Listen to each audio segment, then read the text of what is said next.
When we look at the industry and where the winners and the losers are all shaking out, part of this is really kind of a new development in the restaurant industry as we face our biggest challenge ever. And I think, people are trying to learn from others, and that's what we're going to get a chance to do today is really break down into some of the great things that have happened and the reason that maybe that's winning here in the future. My name is Paul Barron, and this is the Barron Report. With me today, I've got a friend of mine, Fred LeFranc, who is the CEO and chaos strategist. And Fred's expertise is kind of unique. You go in, you're a fixer-upper, but you're also an innovator and a change agent. So you help brands of all types, guys who are in trouble, guys who are killing it, and then guys who are like right on the precipice of blowing up. So what better person to have on the show? Great to have you back. Well, Paul, Happy New Year. It's a delight to be with you today. Yeah. All right, Fred, let's get into it. 2020, thank God it's over. And we're moving on to 21. I want to kind of get your view of where the state of the industry is. I want to throw a few little facts at you. Bloomberg hits the industry now at, this was a December report, closures at 110,000, this being in the restaurant industry, restaurant and bar. The National Restaurant Association, December estimate around 120,000. And our own Foodable Labs December data was estimating around 163,000 closures across restaurant and bar. And that's everything from independents to chains, downsizing, et cetera. Right. What are you guys seeing out there on the street? Well, in a word, it's a disaster. As you know, everyone's cheering that 2020 is over, and I agree. But so far, 2021 is looking at 2020 saying, here, hold my beer. Yeah. The first week of the year, oh my God, right? Right. What more could you ask for? The challenge we have is that we're going to see a big spike in the pandemic because of the holidays. Right. We saw that after Thanksgiving. Now you got the double whammy of Christmas and New Year's. And it's already happening throughout the country. I look at the COVID reports every single day, as many people do. Paul, if you remember, you and I had a very early conversation when this whole pandemic started. And at that time, when people were talking to me, I did some research when this thing started. I really studied the 1917 Spanish flu epidemic. Mm-hmm. And what happened was it was the second year that killed everybody. It wasn't the first wave, it was the second wave. And so I've been telling people it's not going to be till 2022 when we start seeing a little bit more normality. Not daylight. Daylight's going to happen now with the vaccines. But I had a friend of mine call me Dr. Doom. And I said, I'm not being doom. I'm just being realistic. And I'm optimistic. Yeah. But I think we have a real challenge in front of us, especially the first half of the year. And what's happening is interesting, too. The metro areas where there's a big congregation of people are really being hurt. But the rural areas are the ones that are really getting blasted right now. And those restaurants, generally, those are more independents, or there's some chains who work in the Waffle Houses of the world, the Huddle Houses that are, in those rural areas. It's really scary what's happening right now. And of course, the biggest statistic that you haven't shared is the number of employees that we've lost. We used to be the largest private employer, and now it's in the millions that have lost their jobs. And I would say almost permanently for various reasons, not just the pandemic. Well, and I get a chance to talk to a lot of operators and technology people and, kind of innovators in the space. And one thing that came up in a discussion last week that kind of got me thinking was that because the industry has been kind of propelled into technology advancement so quickly, that a lot of what they've done is implement systems that essentially are going to take jobs away. And that's whether you're implementing takeout systems, more third party, a lot less operational, ghost kitchens, virtual kitchens, all those kinds of things that kiosks, eventually, eventually is going to start to really kind of dwindle the overall, employment situation in the food service space. And I think that's the thing that a lot of people don't realize is the trickle down effect of the industry. I want to jump in to the casual dining sector. When you look in 2019, a lot of people pretty much had this sector on life support. Fast casual had pretty much kind of dominated. QSR was kind of getting its feet underneath it. But the big category that was winning was independent restaurants. That's Absolutely. No longer the case. No. We are now in a new world. It is a new playing field and landscape. Where does casual dining sit today? They're more laying on their back. They're not sitting. I mean, that's the problem. So here's the Yeah. way that I look at it. And, Paul, you created the term fast casual, so you know this better than anybody else. So in retail years ago, there was a concept called omni-channel, and that was where they combined their e-commerce business with their brick and mortar stores. Right. In the Right. very, very early days of retail, the e-commerce channel was separate from the stores, and you would buy stuff from a warehouse that they had for that stuff, and the stores were not tied in. Yep. Now, if you buy something, let's say from Nordstrom's, you can get products sent to you from Seattle, from DC, from New York. It's all Exactly. integrated. Now, the restaurant business was late to adopt to this. Our omni-channel is basically 5 sales channels. In-house dining, which was always the biggest, now really Yep. severely hurt. Yep. Takeout was the largest off-premise, still is the largest off-premise, even though third-party delivery gets all the buzz. Delivery, of course, is another channel. Drive-through, if you're a QSR or fast casual, and others talks of casual dining playing with drive-through, which is an interesting Yep. idea. And then the last one is catering, which has also been decimated because of the fact that large parties and businesses are shut down. So the Right. restaurants have finally done it. So what I've talked to operators about, especially casual dining operators, because if you don't have drive-through and you don't have a robust takeout and delivery service, what are you going to do? Is to Yeah. look at your facility as a sales per square foot feature to say, what can I do to generate sales per square foot in whatever channel is possible? I was doing due diligence for a company that was going to be bought by a private equity group that averaged over $6 million a year in sales and refused to do delivery. The owner said, I don't believe in it. It's not an example of our product, yada, yada, yada. Guess what?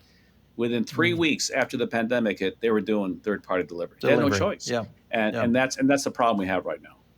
Yeah, and I think when you look at this reformatting, I just got some news this morning. I get a ton of tips on different categories that are doing some interesting things. I've been surprised at the amount and speed in which a lot of these brands are looking at new prototypes, and Right. and these are prototypes likely to be kind of the prototype of the future, Right. and it's probably going to stick for a while. Do you Yes. see the casual dining business reformatting, meaning a lot less dining in, more outdoor, more third party, curbside, all these things? Is this a long term effect or just a Yes, short term there's no effect? choice. They adapt or die. And so here's the reality of it. The buildings generally are too large. Yeah, That's one thing. So, but right. however, you can create spaces in your restaurants now for the third party delivery to come and take out without disrupting current diners. So some people have begun to Exactly. do that. I have a client in San Diego that is primarily dine in, and I convinced them to put a takeout window at the end of their bar for people to walk up and pick up food without having to come into the restaurant. And that's Right. actually not part of their new prototype. And that's working out very, Interesting. very well. Right. Ironically, if you ever peer into the windows of some of these restaurants that have limited dining, or if you're able to go in there, some of the dining rooms now become a warehouse to Yeah. store all the product that they need for all this delivery business that they're beginning to do. So you have to look at the space very creatively. The one thing, Paul, we talk about the disruption of what's occurred is when you have something like an earthquake or a hurricane that comes in, it creates tremendous damage and rubble. There's certainty after it's over. You sort of pick your way through the rubble. Mm-hmm. This Mm-hmm. is ongoing uncertainty, and that's the challenge we have. We're in a Yeah. whitewater world where every day you're going to hit a new rock because you wake up and there's some new dilemma that's going on. And it's not just the pandemic. We know the political environment, Sure. all the stuff that's been Sure. going on is also aggravating it. And so the challenge that I see also for restaurateurs, quite frankly, a lot of people I talk to, is their mental and emotional health. This is really, really stressful. This is a balance sheet battle. If you've got cash, which the big boys do, you're going to Yeah. get through this. If you don't have cash and you're living hand to mouth, this is a Yeah. problem. And that's really what's so sad about some great restaurants that have shut down.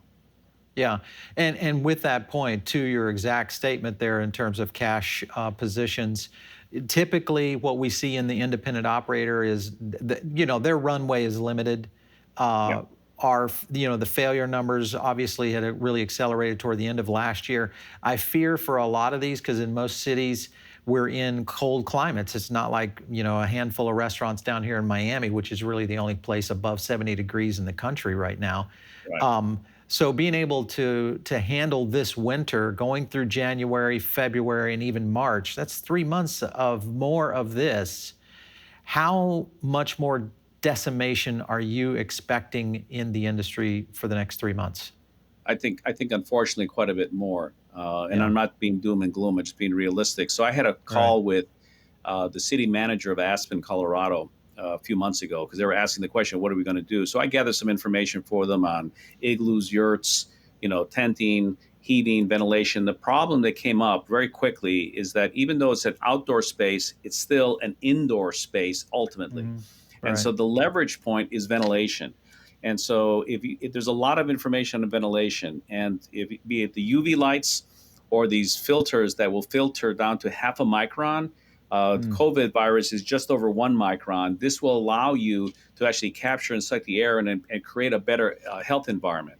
So what Okay. we've been talking to our clients about is let's focus on ventilation so that you could use your inside space. Now that's all well and good. However, when a city says, up, change our mind, there's a spike here, so now we're going to go back down to 25%, even though you've done the things that would create a safe zone, Exactly. still Yeah. creates an issue. So, but you take the same thinking to your outer space and it can help. So as we see in New York City, where they've closed off entire streets to allow that to become dining rooms for restaurants, that's fine.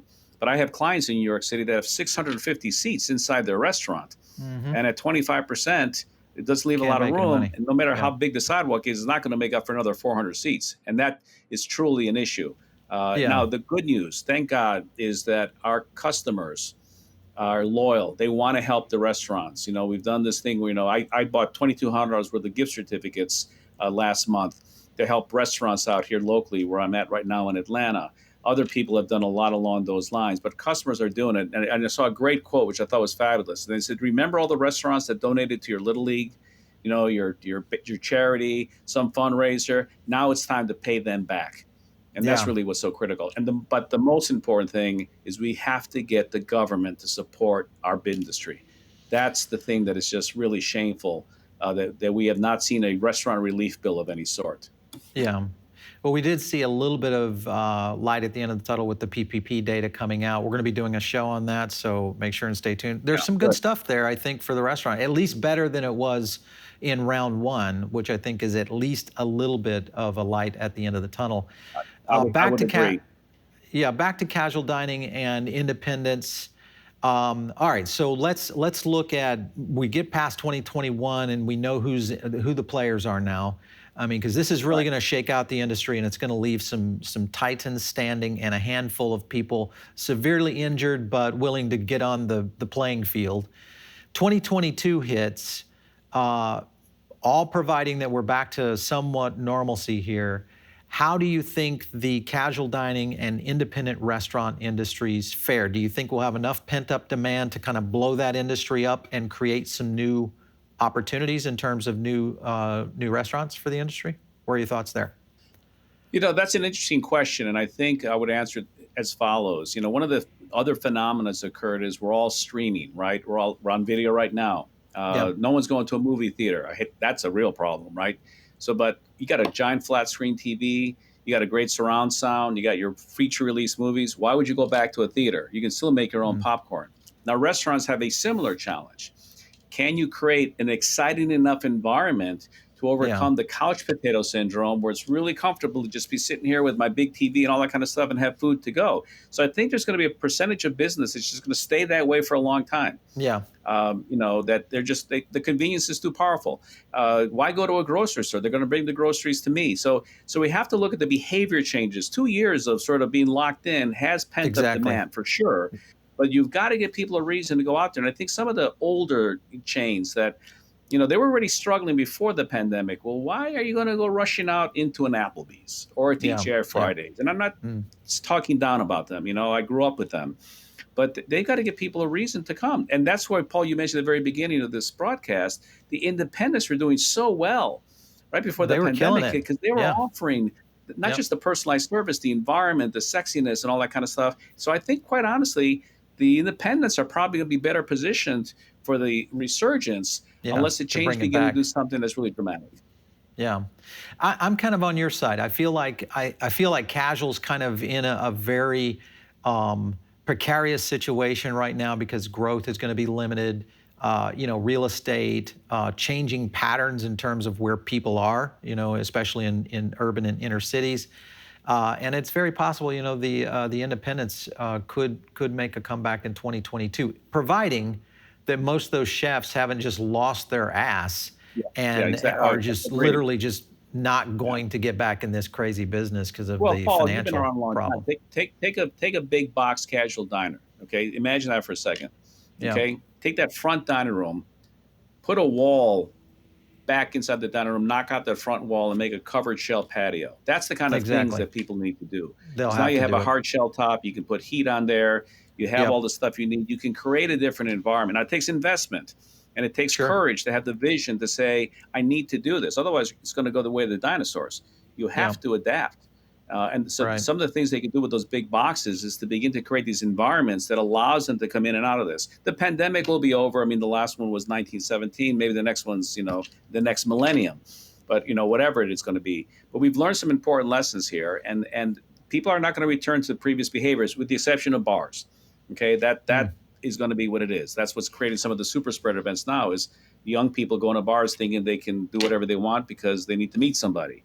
But in Hmm. terms of restaurants, especially if you're catering to an older clientele, if you're a restaurant catering to millennial and Gen X, I think it's different than if you're catering to a boomer. And there are restaurants that have that boomer Right. clientele that we have to be concerned Sure. about. Yeah, absolutely. Let's jump over to fast casual, limited service, QSR.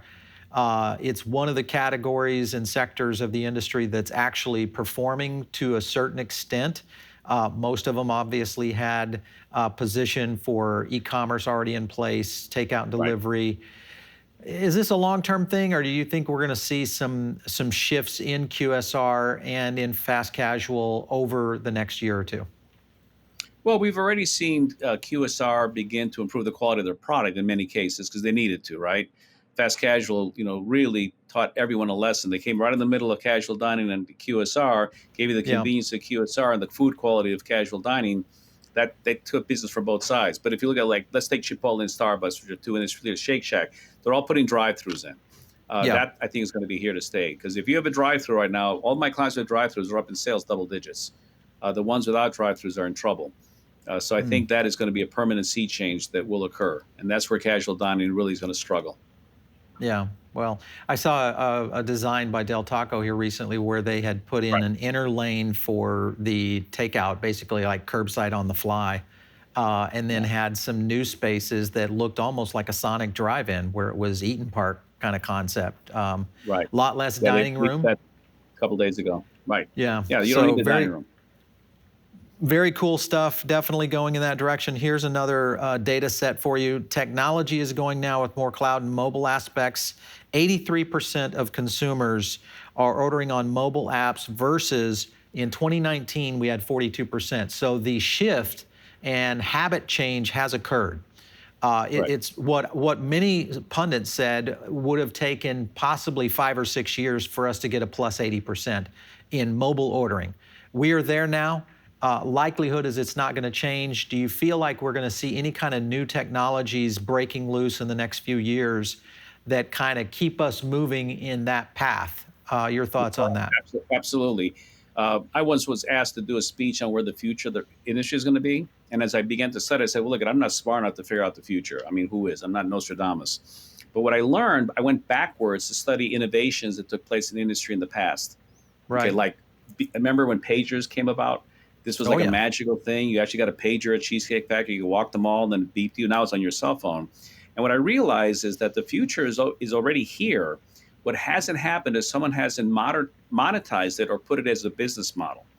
So Hmm. that adoption, or the adoption you just mentioned, has occurred. A 3 to 5 year adoption occurred overnight, and Yeah. restaurants had to do it. In fact, our business in technology has soared because restaurants were clamoring to get online. Now, here's the problem: many restaurants got online without thinking through their entire tech stack.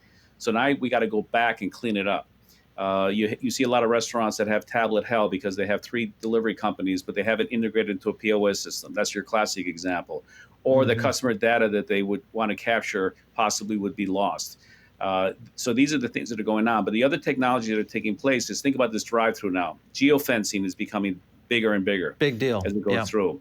Facial recognition, okay, that's becoming bigger. So now it's going to be a situation where you pull up to a drive-through, or even a walk-in, and they'll look at your face and know who you are, know what you've ordered, and so forth and so on. Right. Artificial intelligence to sort of do the things that changes the screen through a drive-through or even a digital menu board inside a restaurant. All that's evolving very, very quickly. Voice is coming up fast and furious. You're going to be Yep. able to order by voice and have the computer recognize your order and then sort of show it to you, and you just got to say, yes, that's what I want. And this is fascinating. This includes, if you're in a car, going to the person next to you, sure you want that flavor, you want that size, what about you kids in the back? All that conversation is eliminated, and the food that you order sort of stays as part of the AI. So this is all happening very, very quickly. I think it's Yeah. pretty exciting in spite of the pandemic that we have all this technology coming on the forefront. Well, yeah, I think it's advancing society as a whole. Maybe in some places, if you look at social media, it might be in a negative way, but for the most part, with some of the things that are happening, I think it's changing the dynamic of the family unit. People are spending more time at home. There's a lot of things that we are yet to really understand what this affected over time. Granted, mental health is going to be a huge one that we'll probably look back on this whole situation and really reconsider how we deal with these things. So I agree with you there. From a tech stack side, lots of new stuff going on. I want to kind of go on in and combine two questions here. One is the third-party marketplaces. A lot of people, pundits, including financial analysts, look at someone like a DoorDash saying it's overvalued. They're claiming that Uber might make a comeback this year. Your thoughts on whether or not third party can hold with all of the push toward direct to consumer on takeout, because that's still the largest sector of takeout food, is where the customer comes and picks it up themselves. What are your thoughts on that? It's a problem. The economics weren't working before the pandemic. This Yeah. was a big boost for the delivery companies. The economics just don't work for restaurants. You cannot pay 30% of a sale and expect it to remain in business. Now, in the early days, the delivery companies prevented you from having different prices or a different menu. Now that's Right, changed. right. Yep, Okay, yep. so what we've encouraged our clients to do is say, whatever your delivery menu is going to be, make sure it's designed for profitability, ease of assembly, Hmm. packaged properly so that it travels well, and so forth and so on. Okay, because they don't let you put, flyers in the bags and all that kind of stuff. You got to stick them at the bottom, or I have a company that I had them do stickers, so we opened up the clamshell, it was there, whatever message you wanted to say, to make sure you Interesting. could do something like that. Uh, and now some cities have restricted the commissions, 10%, 15%, whatever the case may be. And if you look at the public offerings of these companies, they're losing a lot of money. They were propped Yeah. up by private equity investment, unlike Yep. restaurants who are not propped up by that, especially if you're an independent. So I think over time, that has to get rationalized somehow, because it just doesn't work for the operator. Now, here's the challenge. If a company decides to do direct-to-consumer marketing, how do you get noticed in the marketplace if you don't have a strong digital presence? And Paul, you're an expert at digital marketing. You know that you got to pay attention to that stuff in order to get your head above the crowd. Now, hotels learned this the hard way. They woke up one day, realized that Priceline and Expedia and Travelocity and Orbitz was taking their Own the customer, customer. right? Yep. Gone. And one of my favorite things that I heard is the founder of the Thanks said that third-party delivery steals your customers and rents them back to you. Yeah. Okay. That's, Zach said that. I think that's a brilliant way of putting it, because they Yeah. take all the knowledge away with them. And so that's the part that's an issue. So if you're going to go it alone, make sure you have a digital strategy to get noticed by the consumer. If you're going to work with a third-party delivery, you got to fight like heck. Now, there's a lot of splintering in that world. You can hire people to be your drivers. You don't have to. You pay a lower commission if you just get the order from a DoorDash and you Right. deliver it. And if you can figure out those economics separately, either because of your employees, or you hire a third party, you might be able to squeeze a few more points back to margin. Yeah. This is something that I'm watching heavily, and one of the things that I see in terms of where we are on autonomous vehicles, whether you look at Tesla or other companies that are implementing, what will be autonomous vehicles live, most likely this year. And it was one of my predictions that we would see autonomous vehicles here in Florida because of our state laws. There are several states that are implementing this. If Tesla were be able to get to full autonomy, well documented safety, all those kind of things, wouldn't that seem to be the holy grail for a delivery network that's already in play? That's 700,000 cars. Yeah, no, it could be. I mean, first off, part of what's going to aid this autonomous vehicle is 5G, Yeah. right? So rolling out 5G is important because of the speeds to be able to transmit data. And there's two technologies that are out there right now. One is a technology where they sort of are, it's radar. They're pinging and Right. designed to That's figure the out what that LiDAR. is. Yeah. Yeah. The other one is the visual, where through artificial intelligence they recognize what it is. That's Hmm. unfortunately why that poor woman in Arizona got killed. The computer didn't react fast enough to realize it was a person, and Yeah. so an autonomous vehicle killed her.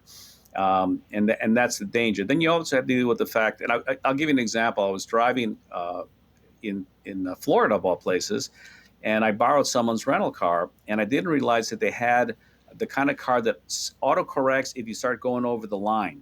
I don't know if you've seen those Yeah. cars. So there No, was a we have a semi that was couple. coming next to me on my left, and I started moving over because he was crowding my lane, and as And it I almost went pushes you over, the back in. car Yeah. automatically brought me, scared the heck out of me because I didn't know that it was engaged. And it Right. was actually going to put me in harm's way because that semi was there. So these are the things we have to be thoughtful about.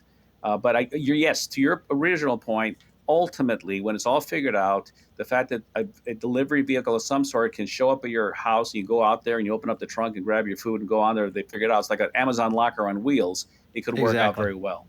Yeah, I think it's closer than a lot of people think. I drive a Tesla, so I'm seeing these updates coming into my own car in my garage overnight, and Right. it's like snap. It's doing crap I had no idea it was capable of doing last week, and it's doing it this week. So it's a very intriguing technology what they've got in play. It'll be interesting to see if Tesla goes down that track, because I think they could essentially displace Uber. Especially in the ride-sharing side of this, because this is eventually where I think Elon's going with that. Last question I want to talk to you, and that is the hospitality sector decimated again, hotels, airlines, et cetera. But yet we have a company like Airbnb who is really kind of in a breakout year with their IPO and potentially could be poised really well for the recovery. What are your thoughts on where hotels, hospitality is going to be in the next 18 months with companies like Airbnb playing into this? Well, it's the classic scenario that, Airbnb and Uber, one's a transportation company, the other's a hospitality company. They don't own any assets. They're leveraging Right. someone else's. And so you're right. I mean, Paul, you're always an early adopter, you're a forward thinker in that regard. I think Airbnb's positioned itself very well. The real ultimate test for the hotel industry is business and leisure travel. Yeah. The estimate is that leisure travel is going to come back sooner, and God knows everyone wants to get out of their house and go somewhere. Mm-hmm. And unfortunately, there are some places that people are going to that are creating some bad issues in terms of the pandemic. But then the real question is, will business travel ever come back the way it was? Right. Paul, you and I see each other at industry events, or we used to a lot. Yep. When's the next time Yep. you plan to go to an event with 1,000 people crowded into a ballroom side by side? Is that really on your bucket list right now? It's And the not answer is on my probably list not. for, 2021 is pretty, I have no conferences scheduled. Yeah, no, And by I this went to 40 day, conferences a year. Yeah, and it's then the other crazy. thing is, Zoom fatigue's a real thing. So Yeah. everyone's doing virtual. Well, are you going to go on and just stare at your screen for the next 3 days? Yeah. That becomes the real challenge. I mean, there's some industries that are going to really be hurt permanently here. I think hotels Yeah. will adapt, just like restaurants will adapt. The ones who are more how would I call it, experiential hotels, hotels that provide a true escape, give you the sense of Yeah. safety, they'll do fine. But that Yeah. typical, as I've spent many a night in a Courtyard Oh, yeah. Marriott, Yeah. really, I'm gonna go do that. I don't know. I don't think so. And I believe, like, things that drive business, our conferences, they're going to be both virtual and in person, right? Yeah. The They're going to be a hybrid. Yeah. hybrid. Uh, Yeah. I don't think if you start having conferences that don't have a virtual offering, I think you're going to have a problem. And so I think that's something. It No reminds doubt. me of what happened when newspapers started going digital. That Hmm. changeover from paper to digital was very, very painful, and we saw that it decimated newspapers, magazines, the whole publishing industry. That's going to be interesting to see what goes on. Yeah, well, I got a chance to live right through the middle of that with Fast Casual magazine when we were trying to Right, I shift from remember. print to digital. It was a nightmare. And I think, to your point, hospitality is going to be very interesting to watch. Business travel, I am concerned about, because that obviously trickles down into the conventions, which obviously have a huge impact on restaurants and bars in many of these cities, which have lived off of that kind of traffic over the years. So it's Vegas, going to be and of course, yeah, Vegas, yeah, no doubt. you know, Which is, oh my gosh, I talked to Elizabeth Blau and her team I don't know, probably early December, and just the horror stories I was hearing in terms of companies that you would have never even anticipated that they would be in trouble are now facing some Yeah, really real challenges absolutely. financially. Absolutely. So big stuff. Fred LeFranc, we are talking about the 2020 and 2021 winners and losers. Thank you so much for stopping in on the episode today. It's been great having you back. Paul, great seeing it. Looking sharp. Thank you. Take care. All right. Good luck out there. All right, so all of you listening in over on the podcast version of the Barron Report, we love to get your feedback, so make sure and give us a rating, whether on any of the platforms or the podcast apps that you are listening to. We do have some interesting news coming up, and I'll be sharing that with you more and more. But remember that you can also send us audio files now for our kind of our office hours approach. I'm starting to get a few, and I will be addressing those. With your questions, we'll try to answer them here on the show live or we'll have some of our guests jump in on those answers. So you can send that to producer@foodabletv.com. And of course, if you'd like to learn more about maybe getting here yourself or your company here on the Barron Report, you can also send that same email out to us or hit me up on Twitter @PaulBarron. We'll catch you next time right here on the Barron Report.